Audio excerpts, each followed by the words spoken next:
Assalamualaikum warahmatullahi wabarakatuh. Innal hamdalillah nahmaduhu wa nasta'inuhu wa nastaghfiruh wa na'udzu billahi min syururi anfusina wa min sayyiati a'malina. May yahdihillahu fala mudhillalah wa may yudlil fala hadiyalah.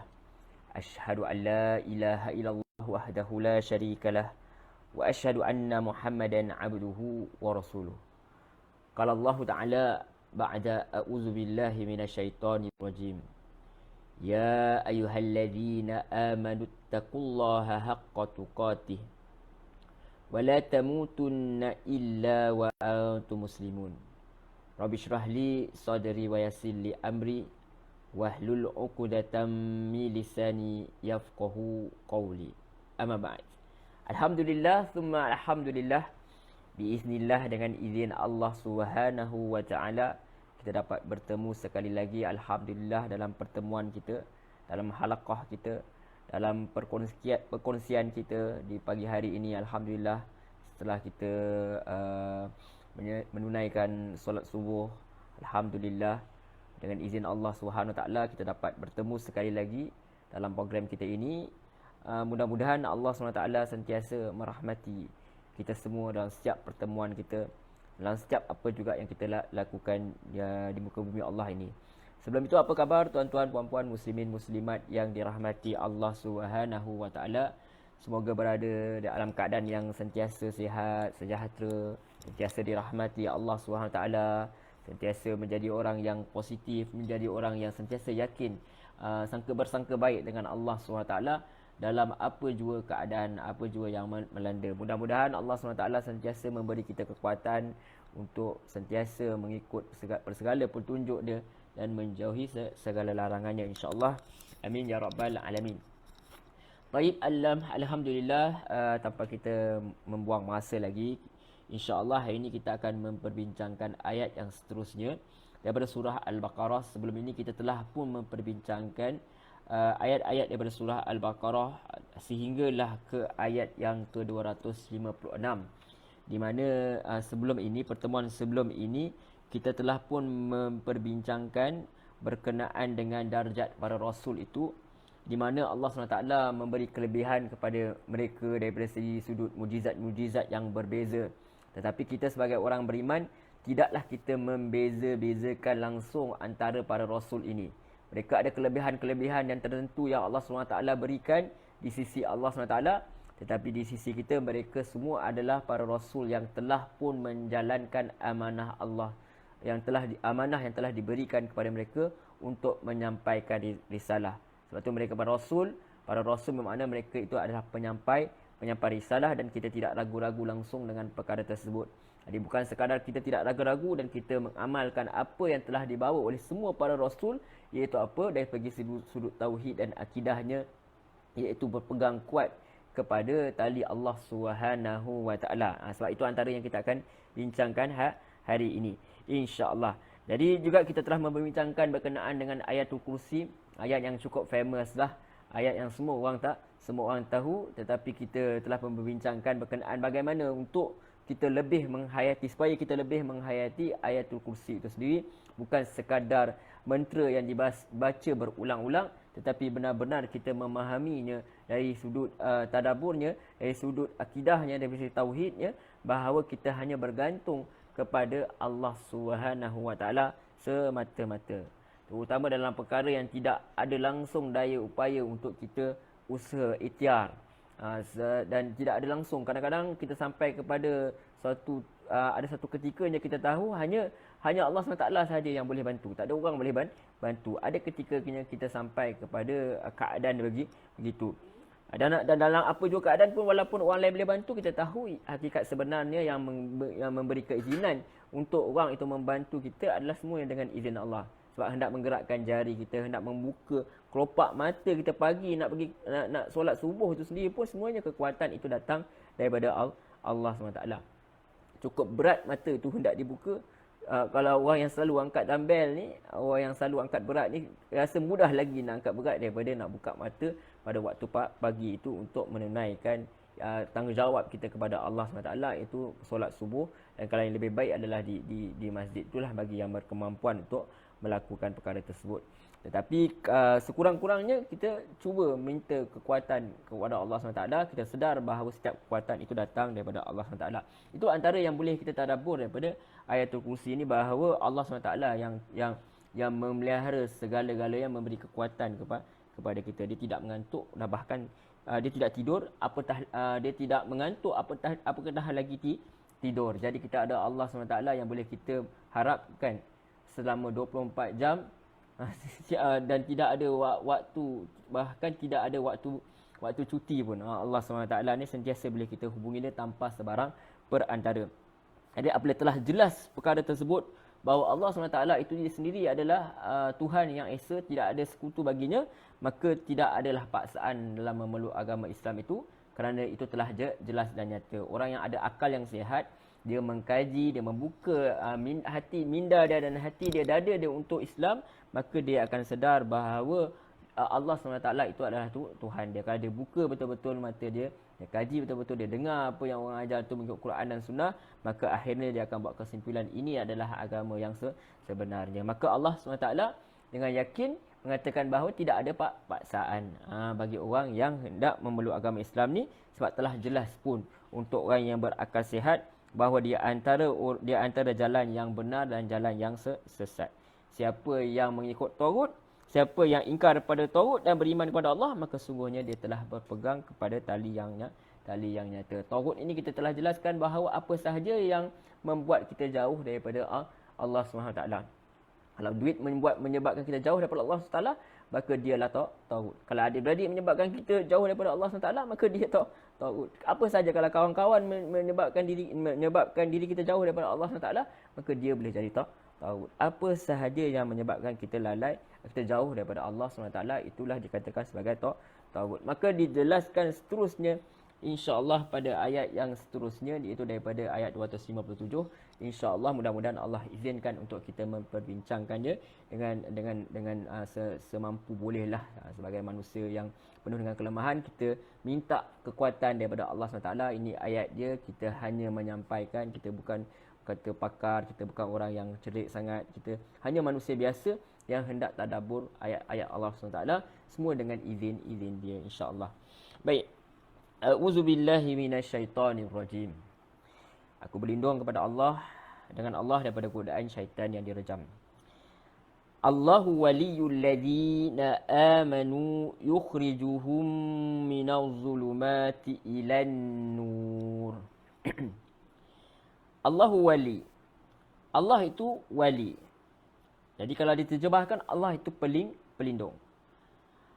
Waliyul ladzina amanu yukhrijuhum minaz zulumati ilan nur. Allahu waliyul ladzina amanu yukhrijuhum minaz zulumati ilan nur. Maaf. Allah itu pelindung orang-orang yang beriman. Apa Allah SWT lakukan kepada orang-orang yang beriman? Sebelum itu kita jelaskan bahawa iman itu bermakna percaya. Itu kata rukun iman. Kita percaya kepada Allah, percaya kepada malaikat, percaya pada kitab, hari akhirat, qada-qadar dan sebagainya. Kita beriman. Amanah. Aku telah beriman. Dia telah beriman. Amantu, aku telah beriman. Jadi Allahu waliyul ladzina amanu. Allah itu pelindung orang-orang yang beriman. Apa yang dia buat Allah SWT ini melindungi kita? Antaranya Allah melindungi, yang paling utama Allah melindungi akidah kita, melindungi diri kita daripada kesesatan. Itu dia yang paling utama. Yang fizikal ni secondary sebenarnya.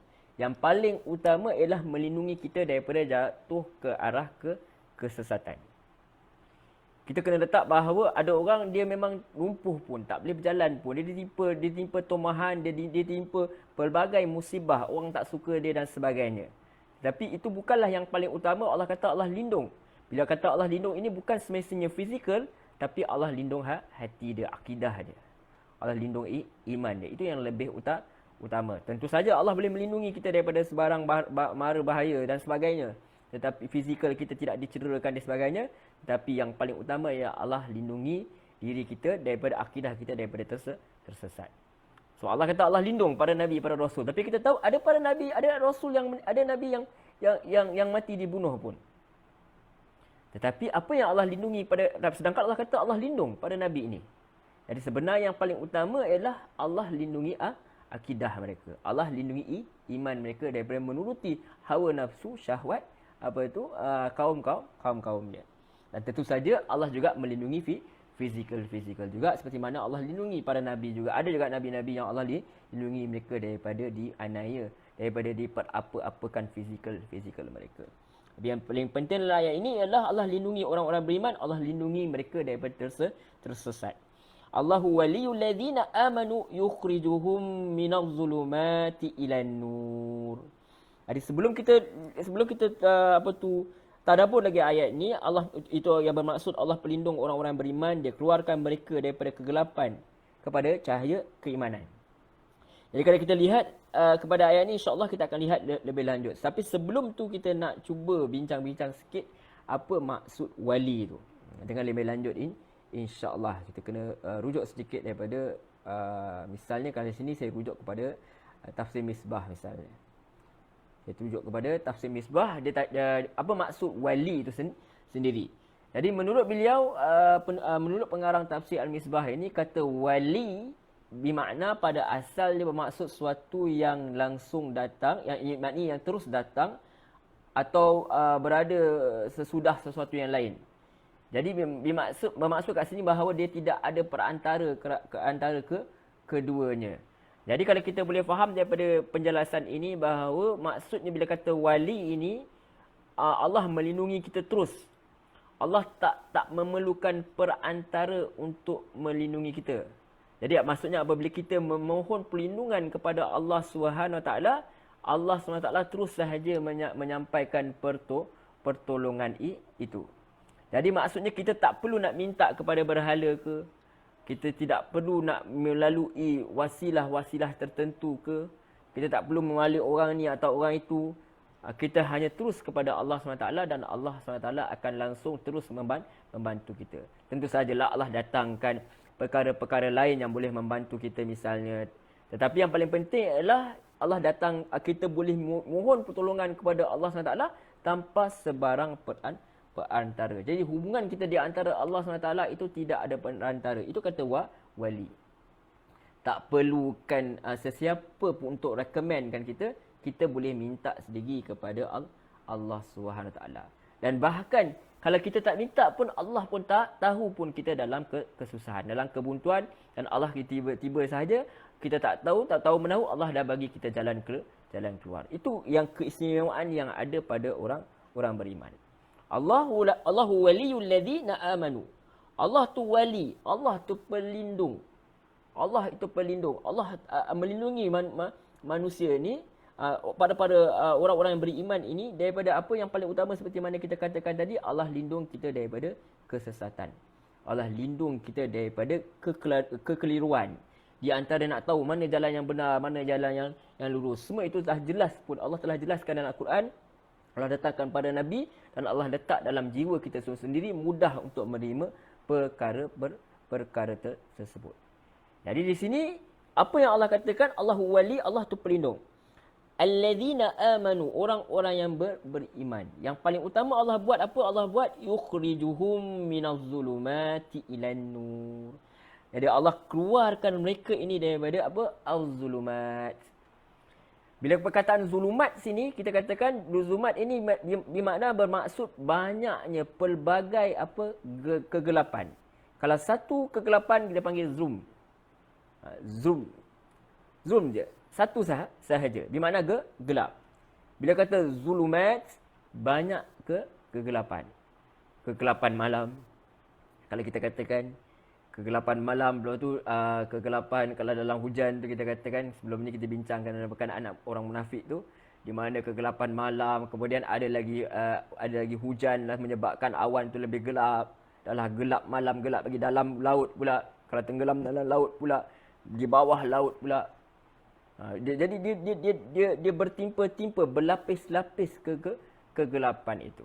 Jadi kalau kita lihat jalan kegelapan tu banyak sekali. Pengaruh-pengaruh kegelapan itu, anasir-anasir buruk itu boleh dapat di mana-mana sahaja. Ada dalam internetnya. Dan dia berbagai jenis. Dia tak sama. Ada yang macam ni pemikiran dia, ada yang macam tu pemikiran dia. Tidak sama jalan zulumat ini. Ada yang ekstrim ke belah sini, ada yang ekstrim ke belah sini. Jadi banyak sangat kegelapan-kegelapan yang ada. Jadi Allah lindung.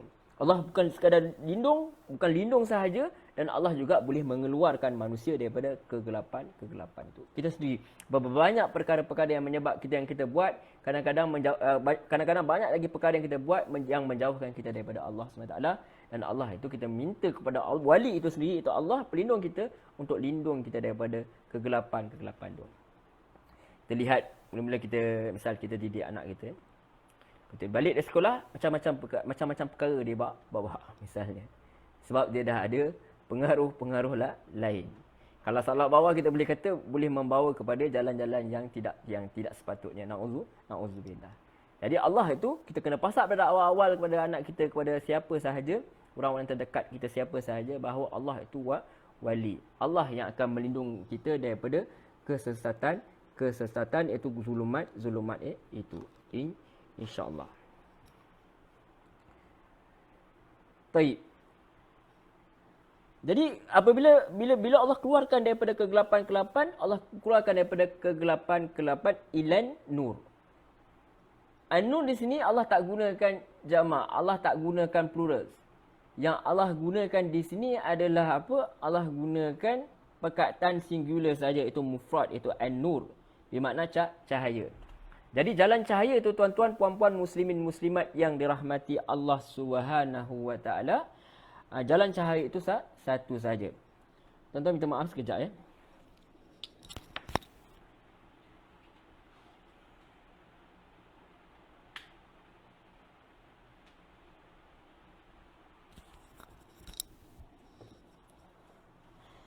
Okey.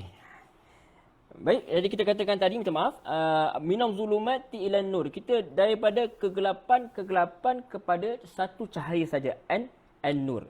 Jadi Allah tak gunakan plural. Jadi bermakna maksud jalan cahaya itu hanya satu sahaja, iaitu menuju kepada Allah Subhanahu Wa Taala. Sebab cahaya keimanan itu adalah satu hakikat. Jadi dia satu sahaja. Dia mesti datang daripada sang pencipta yang esa. Dia tak datang daripada sumber-sumber lain. Kalau yang kita ambil dari sumber-sumber lain, itu juga kena daripada buku, kena daripada para nabi ke apa, dia bersumberkan daripada sumber yang satu, iaitu Allah yang Maha Esa. Berbeza dengan zulumat. Berbeza dengan kegelapan-kegelapan ini, banyak sekali cabang dia.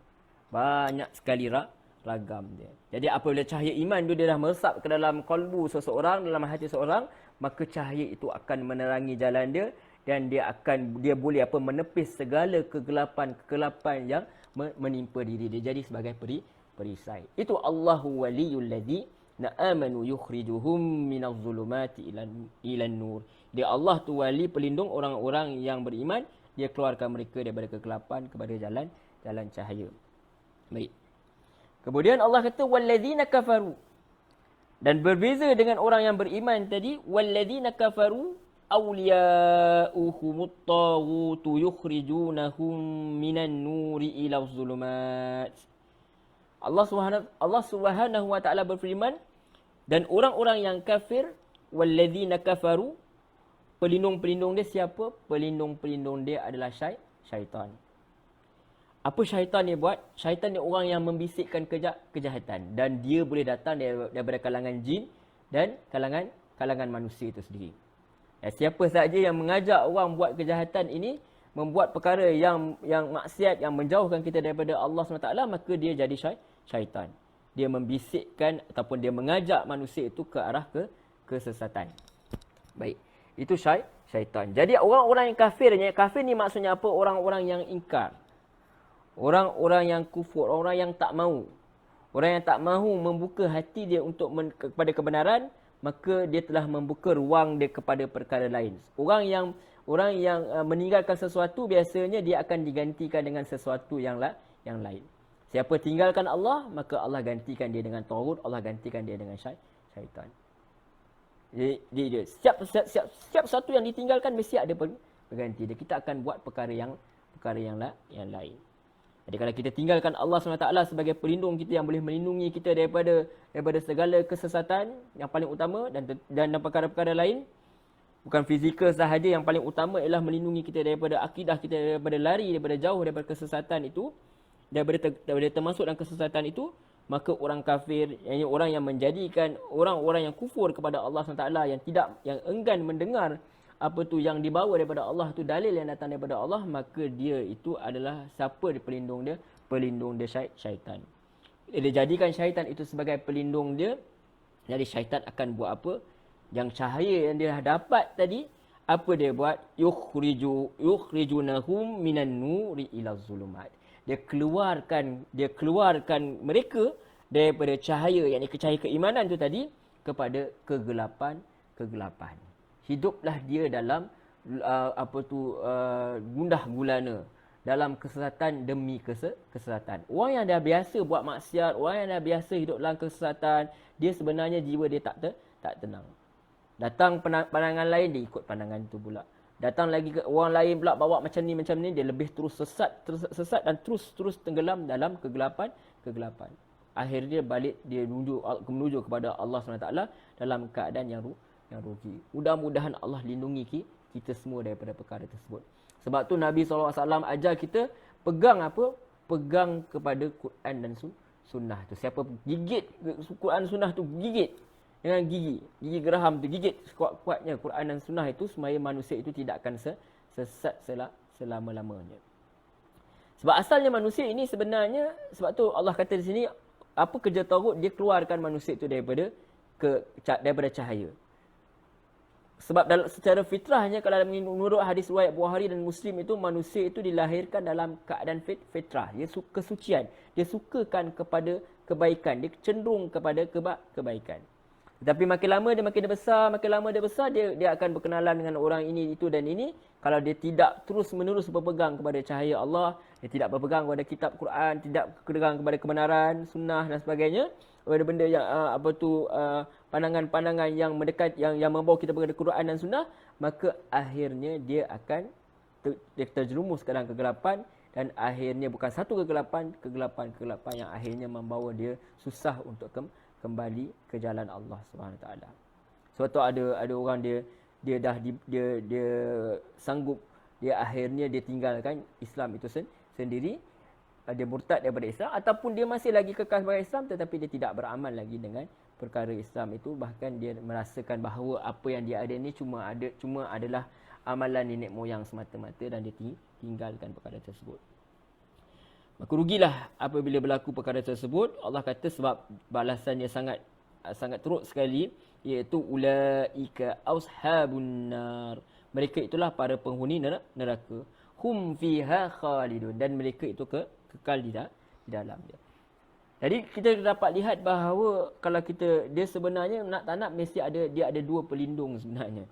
Yang pelindung yang paling utama iaitu Allah SWT. Dia keluarkan kita daripada kesesatan kepada ke jalan cahaya, kesesatan, kegelapan kepada jalan cahaya.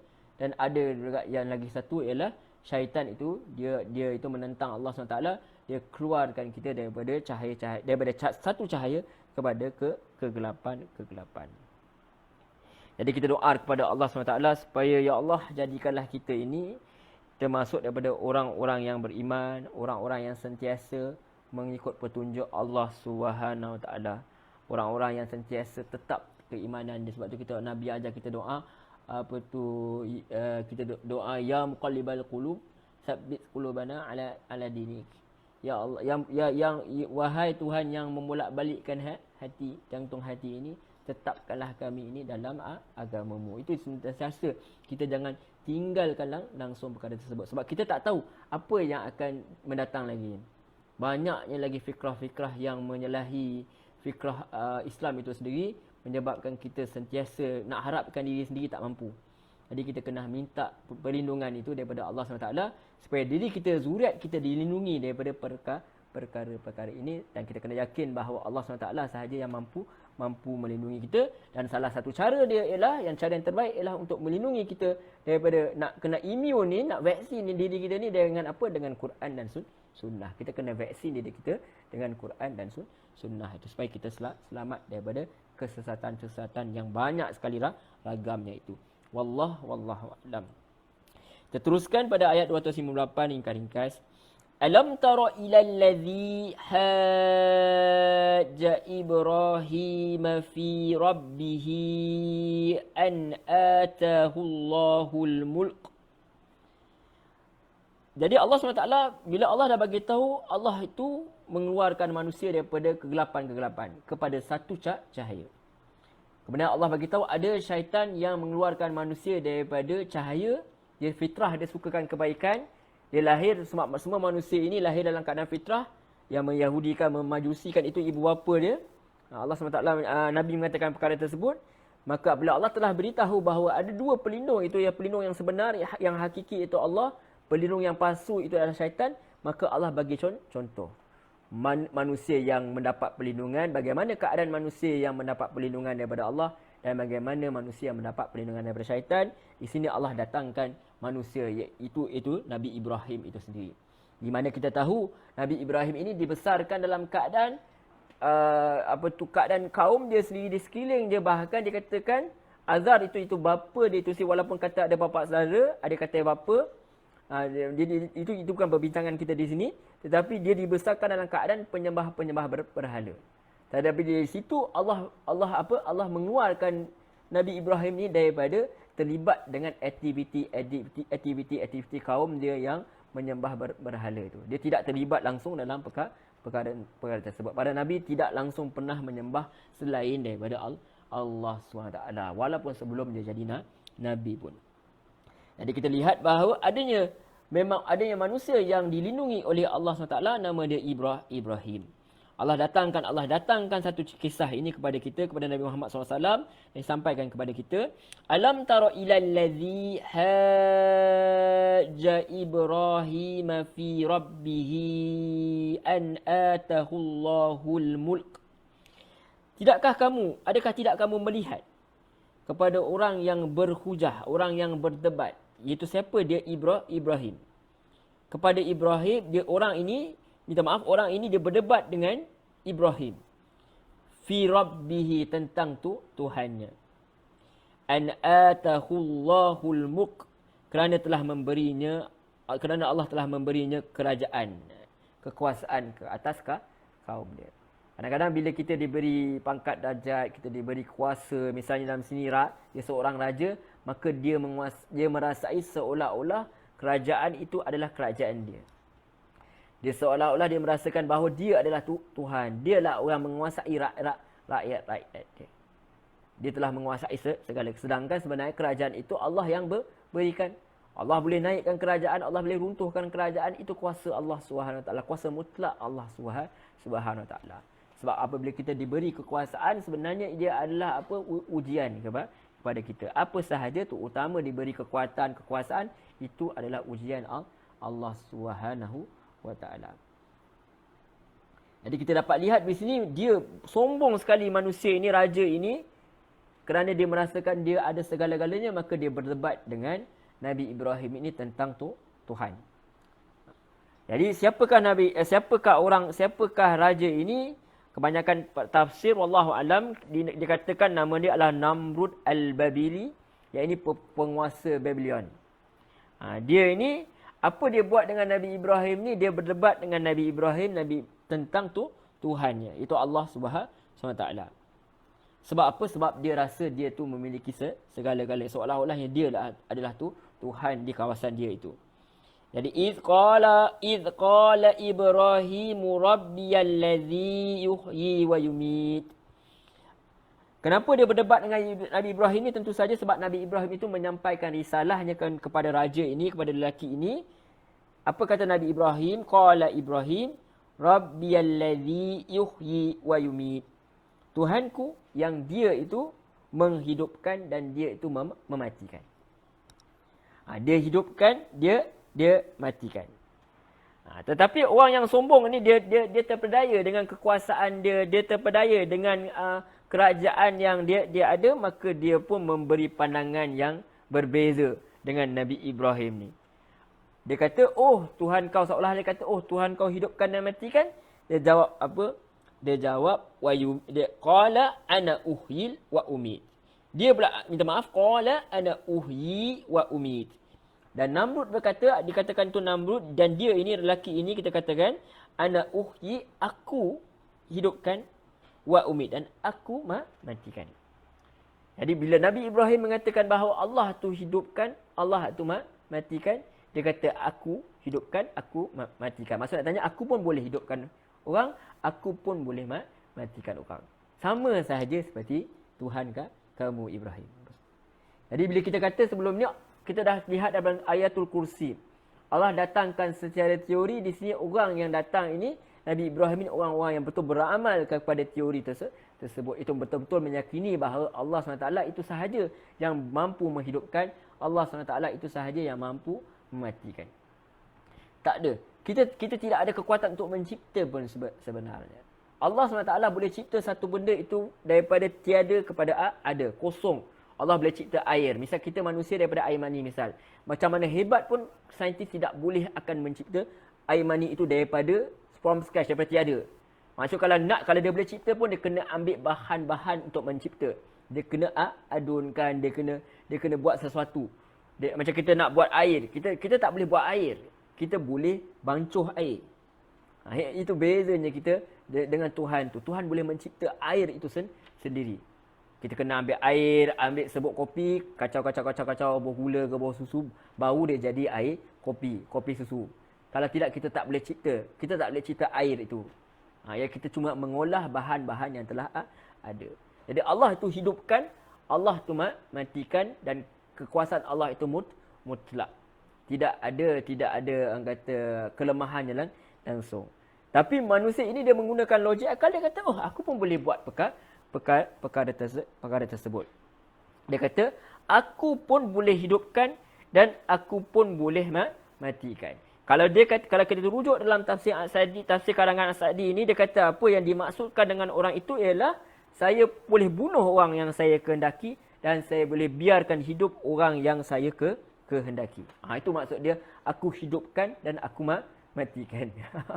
Dia pakai logik akal.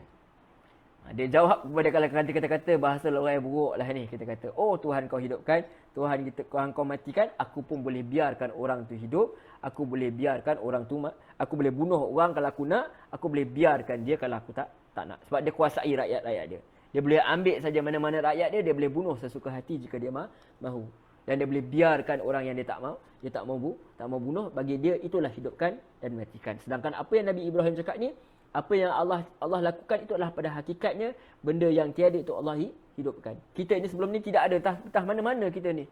Tak tahu kat mana kita ni, siapa maksudnya kita keluarga siapa yang kita akan perut ibu mana yang kita akan duduk kat dalam, kita pun tak tahu. Siapa akan jadi ibu kita tak tahu.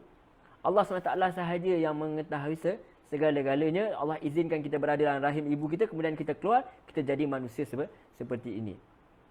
Itu Allah, proses yang Allah SWT tetapkan. Kita lihat bagaimana Nabi Adam AS tak ada ibu ayah pun Allah jadikan dia. Allah jadikan dia daripada tanah, dan tanah itu sendiri Allah yang jadikan. Itu. Jadi Allah mampu hidupkan, Allah tiupkan roh itu ke dalam manusia. Jadi manusia tak mampu nak buat perkara tersebut. Yang dikatakan oleh lelaki ini hanyalah orang kata roya buruk sahaja. Hanya logik akal sahaja untuk mengejek-ngejek Nabi Ibrahim ini. Dia rasa dia dah pandai dah, sebab dia rasa dia sombong. Jadi apabila Nabi Ibrahim mendengar perkara ini, maka kata Nabi Ibrahim lagi, kalau begitu, kalau kita katakan, qala Ibrahim, berkatalah Nabi Ibrahim, fa innallaha ya'ti bisyamsi minal masyriq. Berkatalah Ibrahim, maka sesungguhnya Allah itu dia datangkan matahari. Daripada apa? Daripada timur. Itu kekuasaan Allah SWT. Matahari ni Allah datang, Allah terbitkan dia, Allah gerakkan Allah terbitkan, Allah gerakkan matahari, Allah gerakkan bumi, Allah gerakkan segala-galanya. Tiada siapa yang boleh lakukan perkara tersebut.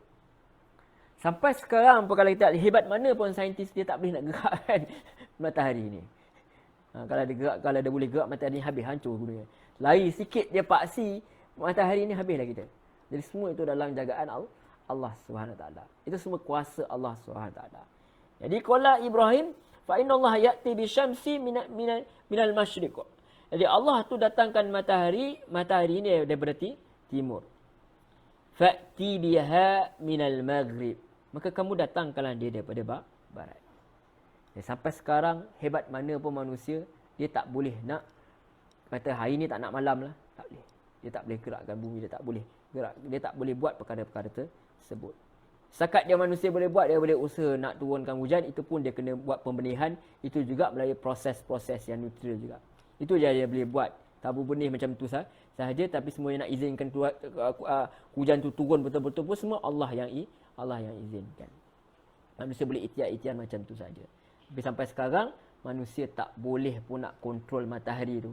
Rasa hari ni matahari panas sangat lah, nak sejukkan sikit, tak boleh. Manusia tak ada kemampuan untuk membuat perkara tersebut, sebab itu adalah kuasa Allah SWT. Kalaupunlah satu hari nanti manalah tahu teknologi dah sampai kepada perkara tersebut akhir zaman ni kan, tapi semua itu pun dengan izin Allah SWT, dan dia pun mesti ada kelemahan-kelemahan dia. Tapi setakat yang kita lihat sekarang, tak mampulah manusia itu menggerakkan planet-planet yang besar ini.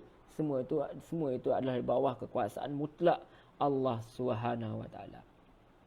Jadi dia kata fa'ti biha minal maghrib. Datangkanlah matahari itu daripada arah barat. Fabuhital ladzi kafar. Maka Allah kata, apa jadi kat manusia yang sombong ni, yang tadi ngegah, dia kata, aku hidupkan orang juga, aku boleh matikan orang juga.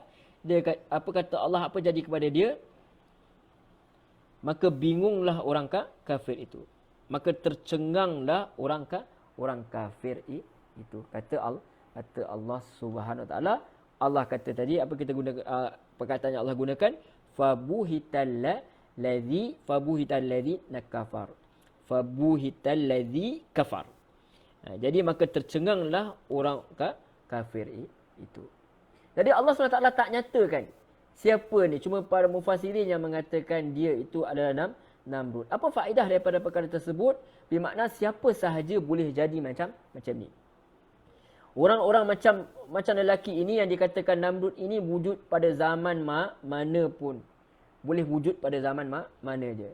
Dia jadi orang kafir ini, orang-orang yang macam ini sama sahaja teori-teori. Kita tengok zaman sekarang pun ada orang datangkan teori-teori yang menjauhkan manusia ini daripada kebenaran. Kalau dia tak pegang kuat pada Quran, pada sunnah Nabi SAW, maka dia mudah untuk terima doktrin-doktrin baru ini. Sebab doktrin-doktrin baru ini sangat nampak bijak, nampak cerdik. Tetapi akhirnya sebenarnya itu adalah orang yang boleh terpedaya dengan teori-teori ini hanyalah orang yang tidak berpegang kuat kepada dalil yang telah pun ditetapkan oleh Allah SWT. Yang itu sebenarnya. Kalau kita lihat dalam tafsir Misbah ni, dia kata dia datangkan kata-kata Sya'rawi rahimahullah ta'ala, dia katakan 3 fasa yang dilalui seseorang sebelum sampai kepada tahap apa yang dikatakan perkataan buhita tadi, ialah fasa pertama tercengang dan hairan. Fasa kedua bingung bagaimana untuk menghadapi dia. Fasa ketiga kegagalan menghadapinya sehingga mahu atau tidak mahu terpaksa mengakui kegagalan. Maksud bila kita kata dia terdiam lah, tak tahu nak kata apa, tercengang. Itu yang Syekh Sya'rawi katakan menurut yang dinakalkan dalam tafsir Al-Misbah ini. Jadi dengan ucapan Nabi Ibrahim dapat buktikan bahawa penguasa itu sendiri, raja itu sendiri, jangankan nak hidupkan, nak wujudkan suatu benda pun, nak bagi roh kepada orang tu mampu bergerak pun dia tak mampu. Mana nak dapat roh tu, macam mana nak gerakkan? Apatah lagi nak terbitkan matahari daripada timur ke barat. Tadi dia kata dia boleh hidupkan. Tapi bagaimana benda tu memang mati, macam mana dia nak gerakkan dengan roh misalnya. Cipta satu, dia ambil tanah liat ke, cita-cita dia suruh orang buat arca ke apa semua, kemudian cuba hidupkan arca tersebut, dia tak mampu. Apatah lagi nak gerakkan matahari itu. Tak adalah kemampuan dia.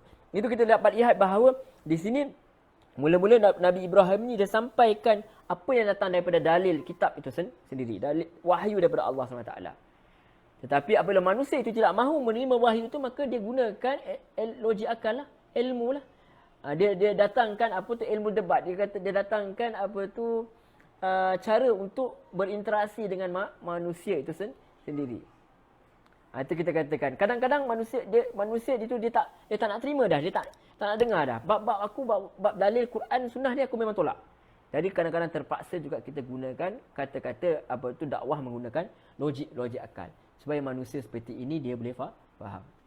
Itulah sebab tu perkara-perkara ini sebenarnya bagi saya perkara ini pada sepatutnya macam mana nak berdakwah sebenarnya sepatutnya didedahkan kepada orang-orang Islam ni daripada awal lagi, macam mana nak bercakap sebagainya. Sepatutnya daripada sekolah lagi, daripada universiti lagi, sepatutnya ada subjek yang memang betul-betul ajar kita bagaimana untuk berdakwah inilah.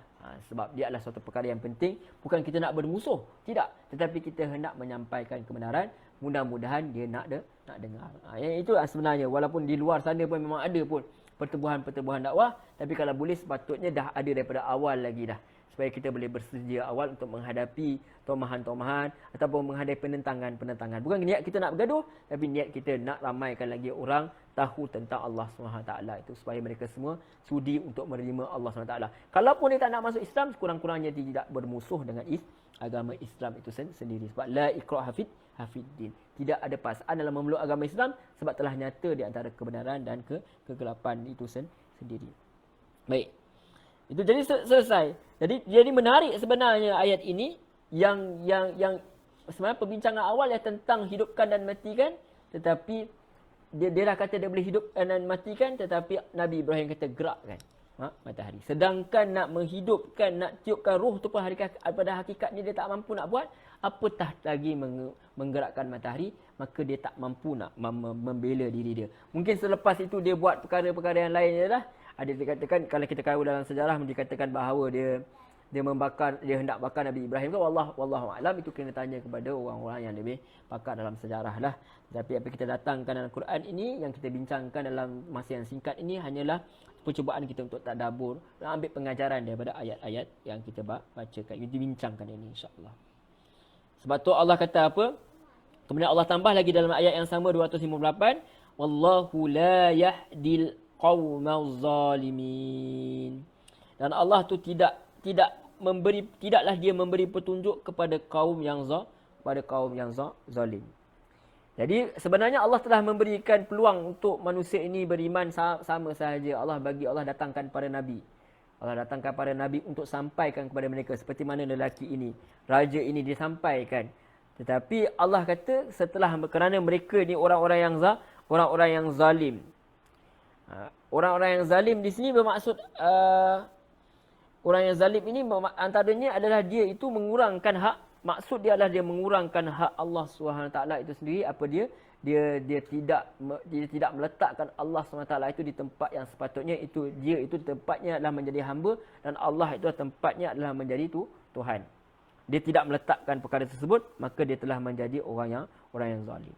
Orang yang dapat kebenaran, yang dia menolak kebenaran, maka dia itu adalah orang yang zalim. Bahkan orang lain tak menerima kebenaran itu pun dia tak bagi orang terima kebenaran, maka dia adalah orang yang zalim, kerana dia tidak memberi peluang kepada manusia lain untuk mendengar ajaran Allah SWT. Dalam kitab klasik juga ditafsirkan zalim ini juga sebagai syirik, orang yang mensyirikkan Allah SWT. Maka luas perkataan zalim ni. Siapa yang ada ciri-ciri tersebut, maka Allah SWT kata Allah tak bagi petunjuklah kepada orang-orang yang zalim. Petunjuk tu datang, tetapi petunjuk itu susah nak meresap dalam diri dia, sebab dia sendiri enggan menerimanya. Maka Allah kata tak ada petunjuk lah untuk kamu. Dah tak adalah petunjuk yang lain melainkan petunjuk yang ini saja. Tapi kalau kalian nak sudi terima, maka kalian boleh terima. Tapi kalau kalian tak nak, maka tak ada belah petunjuk dah. Tak ada petunjuk lain dah. Ini sahaja. Maka tidak ada petunjuk yang lain dah melainkan kalau kalian sudi untuk menerima Islam itu. Tapi Allah kata untuk orang zalim tak adalah. Sebab sumber dia satu saja. Sumber dia yang datang daripada Allah SWT. Sebab kita kata tadi, An-Nur, cahaya itu satu. Kalau tak terima cahaya ni, tak ada cahaya lain. Macam zulumat tak ada masalah. Kalau rasa tak nak ikut pemikiran yang nombor A ni, ikut pemikiran B. Rasa B ni pun tak apa tepat dengan aku ikut C.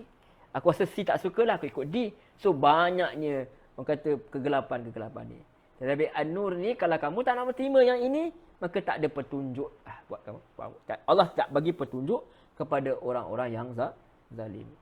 Itu antara yang boleh kita tadabbur daripada ayat ini. Setelah Allah menyampaikan kisah ini, kisah Nabi Ibrahim ini, di mana Allah SWT menyatakan bahawa Nabi Ibrahim mengatakan bahawa Allah itu mampu menghidupkan orang yang hidup, Allah menghidupkan yang mati. Kemudian Allah datangkan satu kisah di mana perkara itu benar-benar berlaku di hadapan seorang manusia, seorang lelaki yang tidak diberitahu kita siapa dia. Tadi Allah datangkan teori sahaja, sekarang Allah datangkan dia punya praktikal dia punya keadaan sebenar yang pernah dilalui. Suatu yang pernah dilalui oleh manusia, dia lihat depan mata betul bahawa memang benar-benar Allah telah menghidupkan perkara yang benda yang telah mati. Jadi kita lihat daripada ayat 259. Aw kallazi marra ala qaryatin wa hiya khawiyatun ala urushiha. Atau seperti orang yang melalui sebuah negeri yang bangunannya telah roboh hingga menutupi atap-atapnya. Qala anna yuhyi. Ya Allah SWT kata aw kallazi marra, atau seperti orang yang dia berjalan ala qaryah, satu negeri. Allah tak nyatakan siapa. Ada yang mengatakan Uzair, wallahu a'lam. Tetapi dalam Quran Allah tak nyatakan sebenarnya. Wa hiya khawiyatun, dan negeri itu telah roboh ala urushiha, daripada atap-atapnya. Kemudian terdetik dalam hati lelaki itu, qala anna yuhyi hadhihi Allahu ba'da mautiha. Jadi apabila disebut nama Allah sini, kita dapat lihat bahawa seolah dia ni manusia yang beriman lah, kita boleh katakan macam tu. Pada mufassirin, sebab tu mufassirin kata Uzair semua, maksudnya nak katakan manusia ni manusia beriman. Yang tadi tu yang ragu tadi orang kafir. Tetapi ini dia bukan ragu dengan kekuasaan Allah. Cuma dia terfikir, terdetik dalam hati. Dia kata, qala anna yuhyi. Dia tengok teruk sangat, dah roboh dah rumah tu semua. Dia lihat macam mana? Macam mana Allah nak hidupkan balik benda-benda ni semua? Macam mana Allah nak elokkan balik perkara ini? Dah musnah dah. Hadhihillahu ba'da mautiha. Setelah Allah mematikannya, yakni menghancurkannya. Jadi fa'ammatahullahu mi'ata amin summa ba'atha. Kemudian Allah matikan dia. Fa'amatahu. Allah datangkan dia experience first hand. Dia sendiri rasa pengalaman merasai kematian itu. Dia ragu, dia bukan ragu, dia terdetiklah dalam hati dia. Sebab dia tengok teruk sangat hancur, dia kata, macam mana agaknya Allah nak hidupkan balik, nak elokkan balik tempat ni? Dia terfikir. Maka Allah datangkan dia satu pengalaman yang sangat ajaib, di mana Allah kata fa'amatahullahu mi'ata amin summa ba'athah. Jadi maka Allah mematikan dia. Allah telah mematikan lelaki itu. Bukan mati terus sahaja, kemudian jumpa di akhirat. Yang itu orang tak dapat nak dengar cerita dah. Orang dengar cerita pun orang kata betul ke? Tapi dia sendiri lalui. Jadi apa dia lalui? Allah matikan dia selama 100 hari ke? 100 bulan ke? Allah kata mi'ata amin. 100 tahun. Thumma ba'atha. Kemudian dia hidupkan. Bayangkan dia mati, dia hidup dalam keadaan zaman ini, kemudian dia bangkit pada zaman yang lain. Allah. Macam time travel lah. Dia kalau kita kata Mak Saleh suka bawa cerita time travel ni, dia tidur, dia matikan, tak sedar apa. Ni Allah kata Allah matikan. Dia kata Allah matikan, Allah matikan dia selama apa? Selama 100 tahun. Bukan 100 bulan, bukan 100 hari, tetapi 100 tahun. Thumma ba'atha. Kemudian Allah bangkitkan dia kembali. Allah hidupkan dia. Qala kam labith. Berapa lama kamu duduk kat sini? Kata Allah. Qala labithtu yawman aw ba'da yawm. Dia kata aku menetap di sini 1 hari atau beberapa hari. Qala bal labithta mi'ata am. Dia kata Allah berfirman, bahkan kamu telah menetap di sini selama 100 tahun. Allah. Barangkali manusia ini, sebab tu ulama mengatakan bahawa ni Uzair dia memperoleh wahyu lah, di mana dia boleh mendapat firman daripada Allah SWT. Kita itu bukan perbincangan kita, itu hanya Allah SWT yang tahu. Tetapi di sini mengatakan yang penting yang hendak kita tahu di sini bahawa dia tidur 100 tahun. Maksud di sini wallahu alam, sama ada dia ini seorang nabi atau ada Nabi yang menyampaikan kepada dia, kita wallahu a'lam. Tapi yang penting sebenarnya itu bukanlah perbincangan kita. Yang ini sebenarnya yang penting ialah kita nak lihat bahawa dia itu telah dimatikan. Maka Allah bertanyakan dia berapa lama dia hidup. Dia hidup berapa tahun. Dia kata sekejap. Berapa lama lah kamu ada kasih? Sekejap. Baru berapa hari je. Baru berapa hari sahaja. Kemudian Allah kata, kamu bahkan sebenarnya dah hidup 100 tahun dah pun. Mi'ata'am. Sebab tu Allah kata, fanzur ila ta'amik. Maka lihatlah kepada makanan kamu. Wa syarabika lam yatansannah. Dan minuman kamu, air buah-buahan, dia tak berubah pun. Tak berubah pun perjalanan dimakan perjalanan waktu tu. Kalau orang-orang zaman dulu rasa pelik jugalah perkara ni. Macam mana boleh perkara itu berlaku? Macam mana makanan dia tidak langsung berubah dalam masa 100 tahun tu. Kalau kita lihat zaman sekarang, Allah datangkan sedikit ilmu kita pada kita, manusia pandai nak awet. Sebenarnya zaman dulu pun manusia dah pandai awet juga, dia letak. Kalau ikan kan dia letak garam dan sebagainya. Tetapi ini berlaku dengan izin Allah SWT. Langsung tak terusik. Kita nak awet zaman sekarang, kita ada ilmu tu Allah bagi juga kepada kita. Letakkanlah peti apa semua. Tahanlah sikit dia tak basi dan sebagainya. Makan dalam tin. Jadi kalau kita rasa benda ni mustahil, kita kata tak. Kalau manusia pun boleh buat perkara tersebut, sikit-sikit dia belayar, sikit-sikit akhirnya rosak jugalah. Tetapi dengan izin Allah SWT, Allah bagi ilmu tersebut, tentu saja Allah lebih lagi boleh lakukan perkara tersebut. Jadi Allah lihat, kamu lihat, fangzur ila ta'amik, tengok makanan kamu. Wa syarabika, dan minuman kamu. Lam yatasannah, dia tak berubah pun. Langsung tak. Basi lagi dah jauh. Ubah terbentuk, tak ada, kata tidak ada, tak berubah bentuk lah. Kita bayangkan kalau kita biarkan biarkan makanan kita berhari-hari, kari apa semua berhari-hari, tunggu lepas 2 minggu baru nak makan, tengoklah, tunggulah akibatnya nasib kita. Ke hospital lah kita. Atau kalau tak ke hospital pun ke bilik air lah kita. Jadi wanzur ila himarik, dan lihatlah kepada himar. Kamu lihat kat keldai kamu. Insya Allah nak tunjuk betapa hebatnya Allah SWT. Walinaj'alaka ayatan linnas, dan kami akan jadikan kamu sebagai bukti kekuasaan Allah SWT bagi manusia. Wanzur ilal izami kaifa tunshizuha, dan lihatlah kepada tulang belulang keldaimu bagaimana kami akan menyusunkannya. Summa naqsuha lahma, kemudian kami membalutnya dengan daging. Jadi Allah bagi tahu kat dia awal-awal, Allah bagi tahu kamu lihat dekat keldai kamu yang dah jadi apa? Tulang belulang tu. Dah mereput dah. Hancur dah. Tapi kamu lihat nanti aku akan buat apa? Nanti aku akan susun tulang-tulang ni kembali depan mata dia. Macam cerita kartun tu lah agaknya kan. Kita lihat cerita kartun, selalu cerita kartun dia letak tulang-tulang tu elok sama-sama balik jadi orang balik kan. Jadi kita dapat lihat Allah SWT lakukan perkara tersebut di hadapan lelaki dia terdetik sahaja.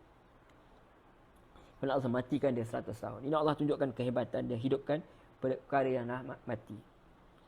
Jadi tulang belulang Allah Ta'ala kaifa nunshizuha, macam mana Allah susunkan dia kembali. Kemudian Allah kata nanti aku akan balut dia dengan apa? Lahma, aku balut dengan daging.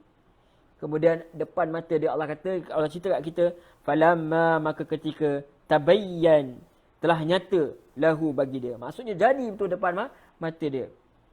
Qala a'lamu anna Allah ala kulli syai'in qadir. Dia kata sungguhnya aku ketahui, sesungguhnya Allah tu atas segala sesuatu maha kuasa. Jadi dapat kita lihat di sini bahawa Allah Subhanahu Wa Taala tunjukkan kepada kita.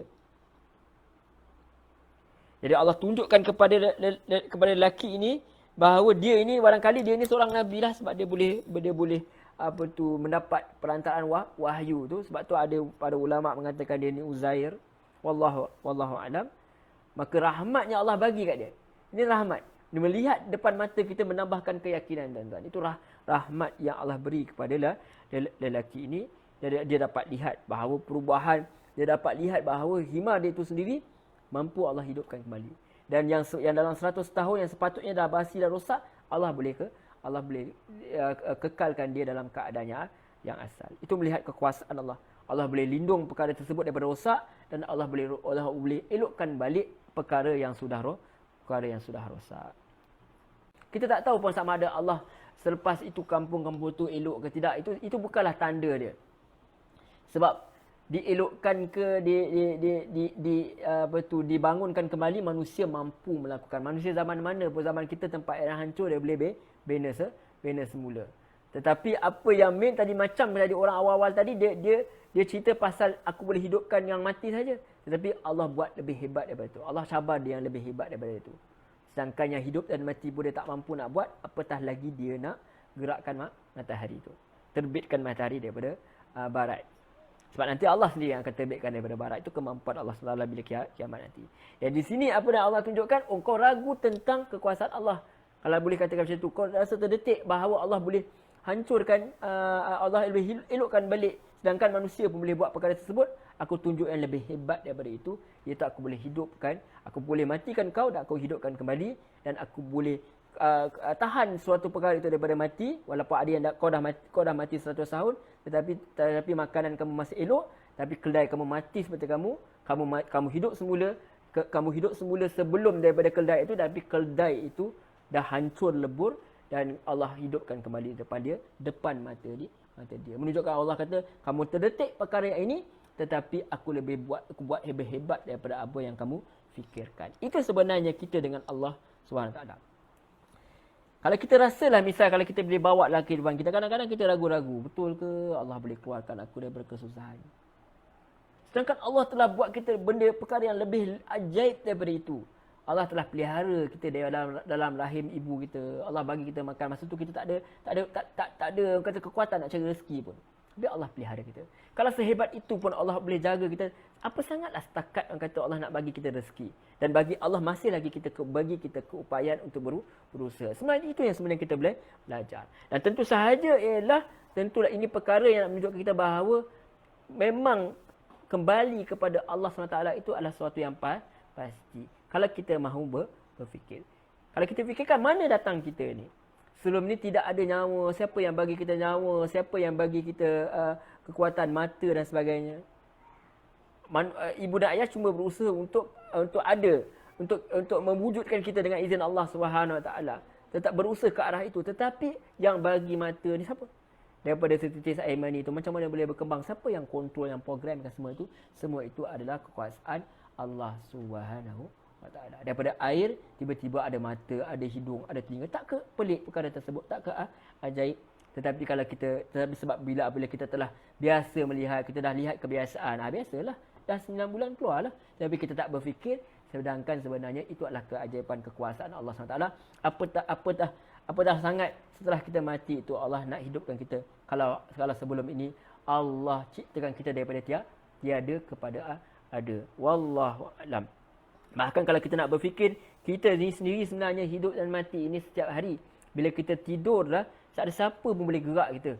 Melainkan kalau dengan izin Allah SWT. Kita pasanglah alarm clock, pasanglah handphone dia, snooze lah berapa kali. Kalau kita stop dia snooze, habis dah. Ataupun tak stop pun dia stop sendiri. Tak bangun juga, orang kata tidur mati kan. Sebab tu Nabi ajar kita doa pun. Kita doa sebelum tidur pun, Bismikallahumma ahya wa amut. Jadi kita katakan bahawa mati itu sendiri, tidur itu sebenarnya kita rasai setiap hari. Ada orang yang telah mati dalam tidur dia, Allah tak kembalikan roh dia. Ada macam kita, Alhamdulillah masih boleh hidup lagi. Sebenarnya kematian itu sendiri kita rasai setiap hari. Tetapi kita dah rasa macam Allah bisa terbiasa sebab dah selalu berlaku. Kita anggap kita tidur sahaja. Sebenarnya ketika kita mati itu, tiada orang boleh buat macam-macam kat kita pun tak sedar. Dan semua itu di bawah kekuasaan Allah SWT. Jadi untuk perkara tersebut sebenarnya kalau kita nak berfikir, kita akan tahu bahawa bangkit kembali berjumpa Allah SWT itu adalah perkara-perkara yang benar. Jadi keupayaan Allah SWT itu janganlah kita letak langsung dalam keraguan. Jangan langsung kita berada dalam keraguan, kerana Allah SWT itu sifat dia maha berkuasa. Dia mampu melakukan apa sahaja yang dia kehendaki. Itu keyakinan kita. Wallahu a'lam. InsyaAllah dalam pertemuan yang berikutnya, jika Allah SWT izinkan, mudah-mudahan Allah izinkan, kita akan lihat pula bagaimana Nabi Ibrahim sendiri menyaksikan burung-burung yang telah hancur ni. yang Allah perintahkan dia sembelih sendiri dan cerai-ceraikan dan letak di bukit-bukit yang berbeza, maka Allah akan tunjuk sendiri bagaimana Allah hidupkan burung-burung ini kembali. Maknanya benda yang telah mati, bukan bahkan mati saja, bahkan hancur pun Allah boleh hidupkan. Allah alam, Allahu akbar, itu kekuasaan Allah SWT. Itulah kehebatan yang ada pada Allah SWT untuk kita yang mahu berfikir. Baik, itu sekian sahaja insya-Allah pertemuan untuk hari ini. Mudah-mudahan Allah rahmati kita semua. Seperti biasa saya mohon maaf andai ada kata-kata yang tersilap, ada kata-kata yang tersasul, yang berbelit-belit dan sebagainya. Saya mohon maaf. Atau ada saja kata yang menguriskan hati dalam keadaan kita berbual-bual ini, berbincang-bincang ini, berkongsi ini. Saya mohon maaf, tidak ada langsung niat untuk menguris hati mana-mana pihak. Dan mudah-mudahan Allah mengampuni. Tuan-tuan maafkan, tuan-tuan puan-puan maafkan saya, dan mudah-mudahan Allah mengampuni dosa saya dan dosa kita semua insya-Allah. Amin ya rabbal alamin. Baik, sekian sahaja pertemuan kita insya-Allah. Mudah-mudahan mudah-mudahan kita dapat bertemu lagi dalam pertemuan yang berikut insya-Allah minggu hadapan. Mudah-mudahan Allah izinkan. Kita tutup dulu dengan tasbih kafarah.